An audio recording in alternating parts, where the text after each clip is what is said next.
Good morning from San Ignacio here in Belize. We did have a plan for today. We were meant to be going to a beautiful Mayan archaeological site, which is meant to have skeletal remains, stonework, ceramics, which is called San Ignacio, also known locally as ATM Caves. Well, it's easy for you to say. However, unfortunately, Rachel's health had some other plans. As we've alluded to, I had a fever for about 3 or 4 days, and the fever did thankfully disappear. I don't think I had a fever yesterday, and I certainly don't have one today.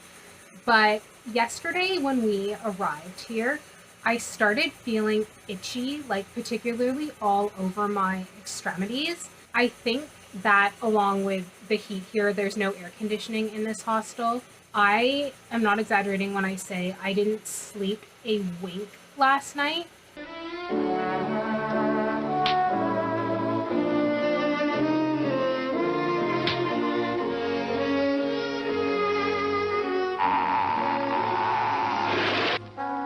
And so when I got up this morning, I got super dizzy. And I think that that's because, one, I didn't really sleep.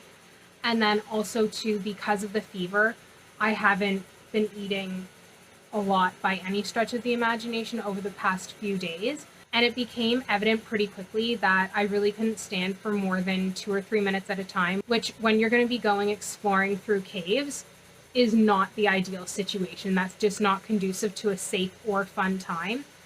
So we've delayed the tour until tomorrow. Oh, no. Hopefully I will feel better. We have now gone to a pharmacy and they've given me some antihistamines, so I've just taken one of those. They also said to take on some electrolytes, so I have a Gatorade, and I'm definitely going to make sure that I do eat a proper amount today now that I don't have a fever. So I'm going to do everything I can to be prepared to go tomorrow morning, because this is definitely something that I've really been looking forward to doing here in this area. It's probably the main tourist attraction, and not only do we really want to do it, but also we've paid a pretty penny for it. Yeah, so the cost to do the tour is something you actually have to do up front, and it costs 220 Belizean dollars per person, which is no small sum.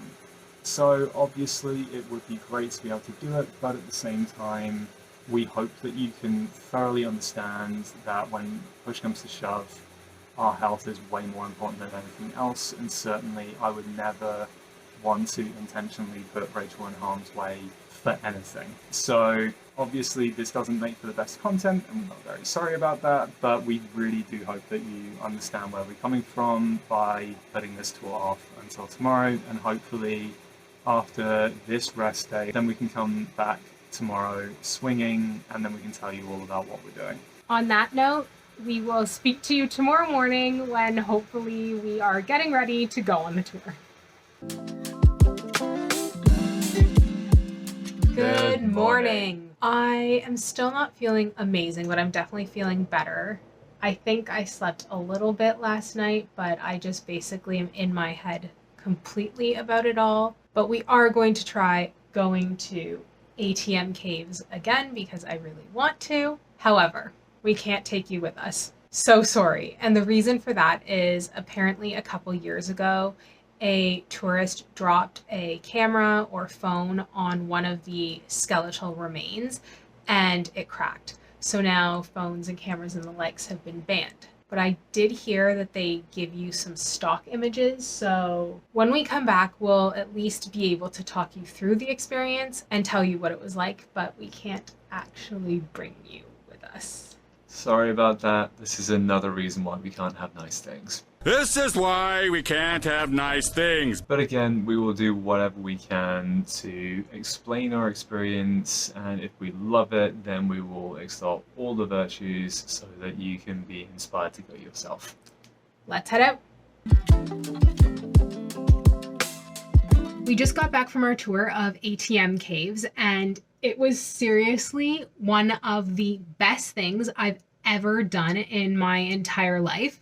These are not ordinary caves. There's just something so unique and special about them, and I am so happy that we went. Me too. I think this was a truly standout experience, not just for Latin America, but probably for our experiences as a whole. It was just unlike pretty much most other things that I think I've ever done anyway. If anything, though, it's just such a shame that we couldn't bring you along with us based on how good everything was. All we want to do is just be able to show you why it was so good. But in lieu of that, then what we're going to try and do is we're going to just try and explain the experience as best as we can so that hopefully you get an idea as to why you should also be doing this. But before we really get into the nuts and bolts as to what happens, we kind of need to bring a bit of a caveat to this, because at the end of the day, it is quite physically intensive.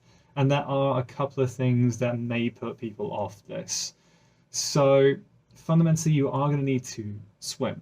You are going to need to be able to boulder a little bit and be well balanced on uneven terrain. Let's not forget it's also a cave. So therefore, being pretty comfortable in the dark, even though you do definitely get like headlamps and everything like that, that definitely let you away just fine. Anybody who's afraid of the dark might still not enjoy this in the same way. Equally, you are going to be pushed through some tight spaces. So if you are prone to claustrophobia, then perhaps this might not be for you so much. That said, though, I am somebody who does suffer from that sometimes. You'll know that I famously just completely noped my way out of Cu Chi tunnels in Vietnam for that exact reason. But honestly, aside from a couple of little bits, really, it was absolutely fine, and there really weren't many instances where I felt like I was going to get stuck anywhere or anything like that. So even with those kinds of fears, if they're not to a point where you literally can't do it, we really do recommend that you just try and push through, because what you get from it is so good. We really hope that this video doesn't turn out to be boring and actually proves to be very useful. When I was researching ATM cave tours, there really wasn't information on the internet that provided me with the answers to the questions that I had. So we're hoping that this does. And one of my main questions was, well, what do I wear? And of course, they kind of tell you what you should bring and wear, but I didn't really understand why. And now I totally do. So go into it, 1, wearing a bathing suit, but 2, also you need to wear swimming clothes. And the reason I say swimming clothes is because you spend a lot of time walking in pretty deep water. And so it's not like you're going to be able to just take off your clothes, change into your bathing suit, get out of the water, put your clothes back on, and so on. No, you just need to have wet clothes on the whole time. So a wetsuit or a dry suit would actually be appropriate for this, because the times in which you're not in water, it's not appropriate to just walk around in a bathing suit either. And then in terms of footwear, they say bring socks with you, and you're like, great, I'll change into them. No, it's not so easy, because your feet are just going to be wet the whole time. And for the part that you need socks for, you're not going to want to put socks on when your feet are already wet. The best thing to do, which everyone does, is just put your socks on to begin with and wear them into the water from the beginning with whatever water shoes you are choosing to wear for the entire duration of the tour, until you get to the upper chamber where they say everyone out of their shoes, you're wearing only socks here. And of course, make sure that you bring a completely separate dry outfit for when the tour is over. You can just keep it in the bus. You don't actually need to bring it with you to the caves. So now on to the logistics as to what happens. So the first thing that you do is you get picked up at your accommodation, and you are immediately taken to a station which is just at the trailhead. There you do have the opportunity to go to the bathroom and sort yourself out before you officially start on the hike.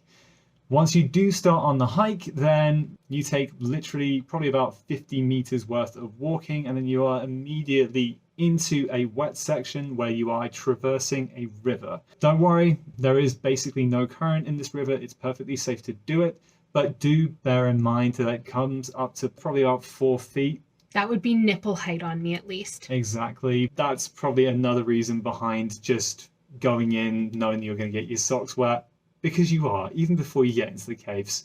But anyway, once you are out of that, then you are then walking on relatively flat terrain through a beautiful rainforest. You might have the opportunity to see some amazing wildlife, and your guide will explain you through that as well. And then aside from that first crossing, there are two further, much shallower river crossings that then take you to the entrance of the cave. That whole section takes about 45 minutes, so just be prepared for that.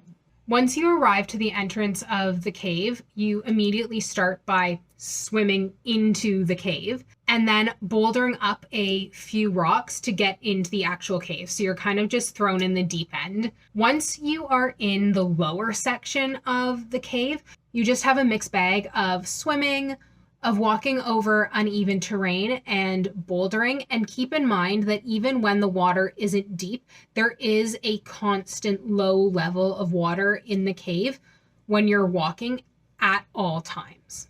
While you're going through the first part of the cave, the guide will also talk you through the geology of the caves and also how the caves were formed.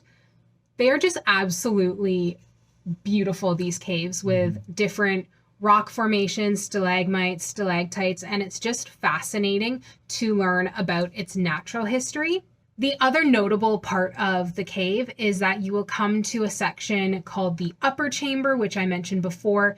In order to get to that, you are going to have to boulder up some more rocks, and that's the point at which you'll be asked to remove your shoes and only continue on with your socks. When you're in the upper chamber, that's when you really get to see how the Mayans used the cave, because that's where the majority of the artifacts are found, including ceramic bowls, remnants of fire pits, and of course human skulls, and actually remains in general too. The Mayans used to make offerings to the gods. For example, they could be asking for water if there was drought, for example, and then they would also make human sacrifices to hopefully be able to get what they needed from the gods. So that was the purpose of the cave. It's not like they lived in there. In total, you'll probably end up spending about 2.5 hours in the caves before you end up retracing your steps out of the cave, back through the rainforest to the trailhead.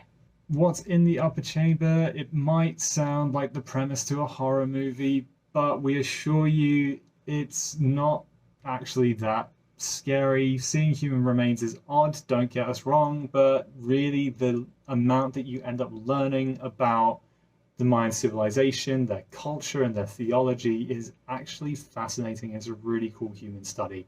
So please do not be put off by the premise of all of this. As we've mentioned before, it is so cool and you really should not be missing out on it. But once you are outside of the caves and you've retraced your steps, then it's back to the trailhead, where you are then treated to a delicious homemade lunch. We ended up having basically a full smorgasbord of amazing Caribbean food, which included rice and beans, chicken, plantains, coleslaw, all sorts of wonderful, wonderful things that you can definitely sink your teeth into. And then once you are done, then you are transported straight back to your accommodation, no muss, no fuss. All in all, as an experience, we ended up getting picked up at 7:30 in the morning, and then we got dropped off at about 2:30 in the afternoon. So while it is a bit of an early start, it's only 7 hours. So if you do have something planned for your afternoon or evening, then that does actually give you a little bit of wiggle room if you want to keep a slightly tighter itinerary while you're here. But overall, I don't think that I could have spent a better 7 hours to start my time really sightseeing here in Belize. I'm just so glad we did this. I am too. This was such a unique experience.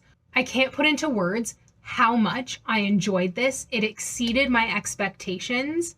I'm just so sorry that we can't show you what we experienced, but hopefully in telling you, we've, number one, made you want to go, so you'll do it. But also, number two, if you are going, hopefully we've been able to answer some of the questions that you will have had, because I know I certainly had some that just I couldn't find answers to on the internet. We know that this video is not like our usual stock. We kind of had our hands tied by the restrictions placed upon us by the experience, but obviously we want to be respectful and we want to be able to maintain beautiful archaeological sites wherever they are. So of course, we had to comply, and we totally understand why. Yeah, 100%. But we also hope that while this is obviously not our usual style of video, you still got something from it. And we hope that at least through our enthusiasm and the information that we provided you, then you can also get enthused about the idea of going to ATM Caves yourself. And if this is your first time watching one of our videos, please come back and watch others. We promise this is not typical for us. No, our videos, generally speaking, are not just us talking. They're a lot more exciting than that. But anyway, we're going to call it here, but please do join us as we move more through Belize starting tomorrow. So until next time, take care. And keep smiling.